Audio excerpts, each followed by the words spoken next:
6 March তুলামরা জমি সংক্রান্ত বিবাদ নিয়ে দুই পরিবারের মধ্যে সেখানে ঝামেলা হয়।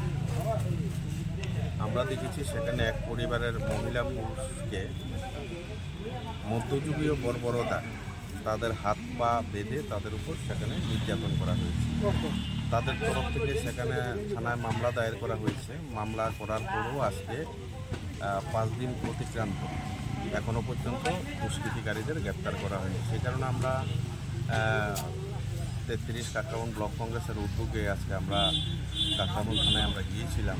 সেখানে আমরা দেখিয়েছি এবং থানার ওসির সাথে আমাদের ডেপুটেশন চলছিল, কথাবার্তা চলছিল। ঠিক সেই সময় কাকরাবন ব্লক মণ্ডল সভাপতি বিশ্বজিৎ বাবু সেই থানার ওসি রুমে গিয়ে সেখানে আমাদের সাথে সেখানে কথা কাটাকাটি হয়। আমরা কেন এসেছি, কেন বিজেপির বিরুদ্ধে সেখানে স্লোগান দিলাম।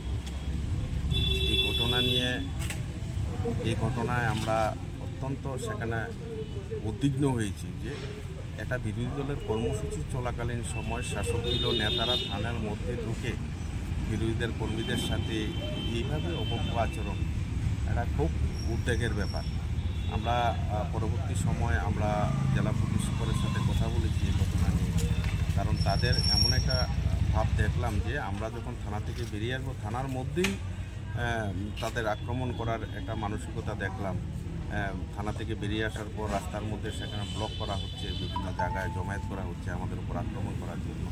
তার পরবর্তী সময় এসডিপি কাকরাবন থানার ওসির নেতৃত্বে পুলিশ কর্ডন করে আমরা যারা গিয়েছিলাম গাড়ি নিয়ে তাদেরকে দুপুর যখন নিয়ে আসছিল কাকরাবন এলাকার সমাজদ্রোহী, আমরা নামটা সংগ্রহ করব, ওই লোকটাকে চিনতে পেরেছি, নামটা ক্লিয়ার সেখানে মনে করতে পারছি না।